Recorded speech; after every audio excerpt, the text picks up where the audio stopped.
Welcome to মুনমুনের classroom. আমরা করছি WBH এর টেস্ট পেপারের 3 নম্বর স্কুল, যার পার্ট 3 বা লাস্ট পার্ট আজকে, যেটা D8 এবং D9 পেজে তোমরা পাচ্ছ। 4 G থেকে শুরু করলাম। রেকটিফাইড স্পিডকে পালিত করলে ইথানলের গাঢ়ত্ব বৃদ্ধি করা যায় না কেন? রেকটিফাইড স্পিডের অর্থাৎ 95.6% ইথানল ও 4.4% জলের মিশ্রণ একটি অ্যাজিওটপিক মিশ্রণ, অর্থাৎ স্থির স্ফুটনাঙ্কি তরল। অর্থাৎ রেকটিফাইড স্পিডকে পাতিত করলে পাতিত অংশ এবং উপাদানগুলির তরল অংশের উপাদানগুলির সংযুতি তরল মিশ্রণের উপাদানের সংযুতির সমান হয়। ফলে রেকটিফাইড স্পিডকে পাতিত করে ইথানলের গাঢ়ত্ব বৃদ্ধি করা যায় না। পরেরটা কি বলেছে? 170 ডিগ্রি সেন্টিগ্রেড উষ্ণতায় ইথানলের সঙ্গে গাঢ় স্থির বিক্রিয়া কী হবে? এটা হবে ইথিলিন তৈরি হবে। বিক্রিয়াটাকে আমরা লিখে দিয়েছি। পরের কোশ্চেন, রূপান্তর করতে বলেছে। Ethanol two methanol. ইথানলকে প্রথমে গাঢ় H2SO4 আর K2CR2O7 দিয়ে বিক্রিয়া ঘটিয়েছি, তৈরি হয়েছে অ্যাসকর্বিক অ্যাসিড, যেটাকে অ্যামোনিয়ার সাথে বিক্রিয়া করে তৈরি হবে অ্যাসিটামাইড। তারপর যেটাকে দিয়েছি ব্রোমিন KOH, হচ্ছে মিথান অ্যামিন, তাকে আমি NaNO2HCl দিয়ে দিলাম, তৈরি হলো মিথানল। পরেরটা মিথানল তো ইথানল উল্টো বিক্রিয়া। কী করা হয়েছে? প্রথমে PCl5 দেওয়া হলো, মিথাইল ক্লোরাইড KCN দিলাম, মিথাইল সায়ানাইড লিথিয়াম হাইড্রাইড দিলাম, ইথাইল অ্যামিন দিয়ে NaNO2HCl 0.5% দিলাম, তৈরি হয়ে গেল ইথানল। পরেরটা, নাইট্রোবেনজিনকে জিঙ্ক ও গাঢ় হিসেবে বিয়োজিত করলে কী হবে? অ্যানিলিন উৎপন্ন হবে। বিক্রিয়া দিয়ে দিয়েছি। পরেরটা, নাইট্রোবেনজিনকে জিঙ্ক মিথানল ইয়ক NaOH দ্বারা বিয়োজিত করা হলে কী হবে? এটা তৈরি হবে প্রথমে অ্যাজক্সিবেনজিন, পরে অ্যাজোবেনজিন উৎপন্ন হবে। দেখো, এটার বিক্রিয়াও দিয়ে দিলাম। পরের কোশ্চেন, বিকারক শনাক্ত করতে বলেছে। দেখো, ডায়োজোনিয়াম লবণ আছে, এখান থেকে আমি যদি ফ্লোরোবেনজিন করতে হয় তাহলে HBF4 দিয়ে হিট করতে হবে। যদি বেনজিন করতে হয় ইথানল তাপ দিতে হবে। যদি ফেনল করতে হয় জল তাপ দিতে হবে। আর সায়ানোবেনজিন করতে হলে দিতে হবে CuCN KCN। চলো পরেরটাই যায়। কার্বিন অ্যামিন বিক্রিয়া কোন অ্যামিনের ক্ষেত্রে প্রযোজ্য হবে? এটা হবে প্রাইমারি অ্যালিফ্যাটিক বা অ্যারোমেটিক অ্যামিনের ক্ষেত্রে প্রযোজ্য। পরেরটা, ইনসুলিন এবং অ্যাড্রিনালিন এই দুটি হরমোনের উৎস কি? ইনসুলিন উৎস হচ্ছে অগ্নাশয় আর অ্যাড্রিনালিন হচ্ছে অ্যাড্রেনাল মেডুলা। পরের কোশ্চেন, DNA RNA এর মোনোমারের এককগুলির পার্থক্য।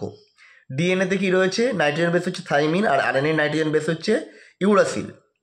ডিএনএতে পেন্টোজ সুগার ডিঅক্সিরাইবোজ, আর RNAতে হচ্ছে পেন্টোজ অক্সিরাইবোজ। পরের কোশ্চেন 5 নম্বর চলে এলাম। এটি প্রথম ক্রম বিক্রিয়ার 75% দিয়ে 1 ঘন্টায় সম্পন্ন, তাহলে অর্ধেক গণনা করতে হবে। তাহলে প্রথম ক্রম বিক্রিয়া হার ধ্রুবক K = কি জানি? 2.303/T log A/A-X। এখানে ভ্যালুগুলো পুট করে দিলাম, যেটা বেরোলো হচ্ছে 0.0231 মিনিট ইনভার্স। তো অর্ধেক কী হবে? T half = 0.693/T half, এই 0.693/K এটা করলে আসলে 30 মিনিট। শূন্যক্রম বিক্রিয়ার সঙ্গে প্রাথমিক গাঢ়ত্বের সম্পর্ক নির্ণয় করতে বলেছে। কী করে করবো? না, শূন্যক্রম বিক্রিয়ার প্রাথমিক যদি A0 হয় এবং T সময় গাঢ়ত্ব যদি A হয়, তাহলে হার ধ্রুবক K হলে হবে কি? T = A0 - A/K। এটা যে 1 নম্বর ইকুয়েশন। অর্ধেক তো T half হলে A মানে কি হবে? A0/2, সেটা পুট করে দিলাম। এটা করে দিলে যেটা আসছে T half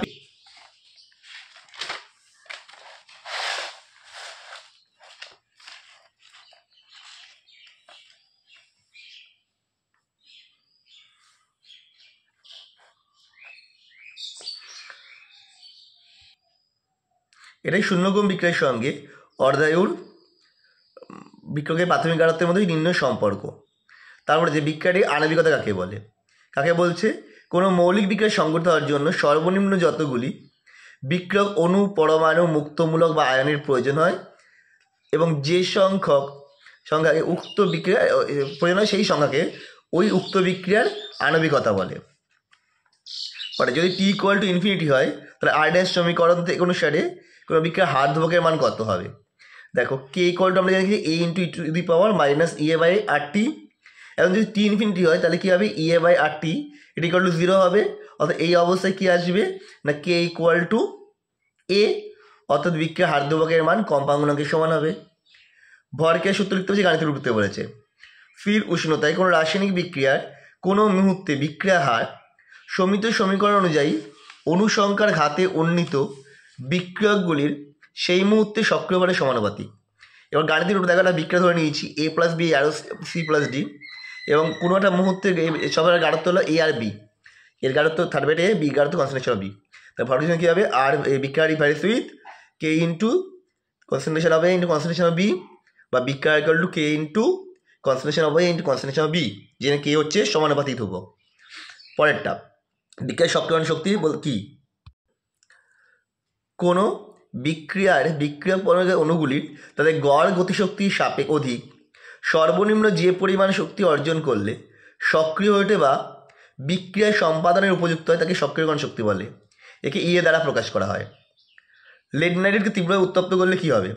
এটা করলে পারে নাইট্রোজেন ডাইঅক্সাইড, বাদামি বর্ণে নাইট্রোজেন ডাইঅক্সাইড গ্যাস উৎপন্ন আর চটপট শব্দ করে এটা বিয়োজিত হয়ে লেড অক্সাইড আর অক্সিজেন উৎপন্ন করবে।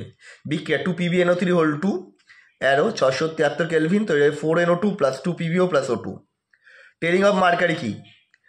ওজোন গ্যাসের সংস্পর্শে পারদ জারিত হয়ে মার্কিউরাস অক্সাইড Hg2O-তে পরিণত হয়। এটি পারদের দ্রবীভূত অবস্থায় থাকে, ফলে পারদের সচলতা হ্রাস পায় এবং সাধারণ লোপ পায়। এই ঘটনায় বলছে টেলিং অফ মার্কারি। পরের কোশ্চেন, XCF4 আদ্যবিশ্লেষণ কী ধরনের বিক্রিয়া? সমিত সমীকরণ লিখতে বলেছে। XCF4 আদ্যবিশ্লেষণ এই ডিসপ্রপোর্শনেশন বিক্রিয়া। 6XCF4 প্লাস 12H2O অ্যারো তৈরি হয় 4Xc plus 2XCO3 plus 24HF plus 3O2। পরেরটা এ থেকে F শনাক্ত করতে বলেছে। দেখো, প্রথমটা হবে পিসিসি দেওয়ার জন্য অ্যালকোহলটা কিটোনে পরিণত হবে। তারপরে ওজোনোলিসিস বিক্রিয়া, প্রথমে ওজোনাইড যৌগ, তারপরে কিটোন তৈরি হলো। তারপরেটা দেখো উলফ কৃষ্ণের বিজারণ। প্রথমে তো অ্যাস্টালডেটের সাথে হাইড্রোজেন তৈরি হবে, অ্যাস্টালডেট হাইড্রোজেন। তারপরে তো এটা তৈরি হবে CH3CH3 মানে ইথেন প্লাস নাইট্রোজেন। কেন যারা বিক্রিয়া লিখতে বলছে? এটা বড় টিকা কখনো লিখবে না, কারণ টিকাটা অনেকটা বড় হয়। আমরা ছোটো করে লিখলাম। আলফা হাইড্রোজেন পরমাণুবিহীন অ্যালডিহাইড বা কিটোনকে ক্ষারের দ্রবণের সাথে বিক্রিয়া ঘটালে জারণ বিজারণ বিক্রিয়ার মাধ্যমে ওটা কার্বক্সিলিক অ্যাসিডের লবণে পরিণত হবে, অ্যালকোহল উৎপন্ন হবে। যদিও কিটোন এই বিক্রিয়াটা করবে না, এটা অ্যালডিহাইডই হবে। অ্যালডিহাইডকে লিখতে পারলাম। তাহলে এটা কী তৈরি হয়ে যাবে?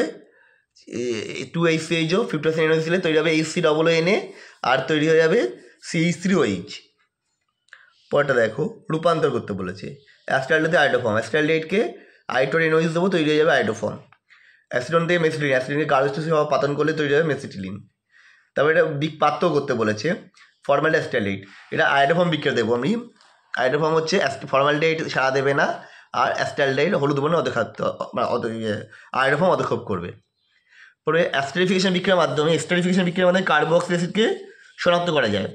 হ্যাঁ, কার্বক্সিলিক অ্যাসিড অ্যালকোহলের বিক্রিয়া ঘটালে বিভিন্ন গন্ধযুক্ত বিভিন্ন কার্বক্সিলিক অ্যাসিড বিভিন্ন গন্ধযুক্ত এস্টার উৎপন্ন করে। এই এস্টারের এই বিশেষ গন্ধের সাহায্যেই কার্বক্সিলিক অ্যাসিডকে শনাক্ত করা যায়। তো আমাদের ভিডিও কেমন লাগলো অবশ্যই কমেন্ট করে জানাও। পরের দিন থেকে আমরা শুরু করব 4 নম্বর পেজ। তো আবার দেখা হবে নেক্সট ভিডিওতে।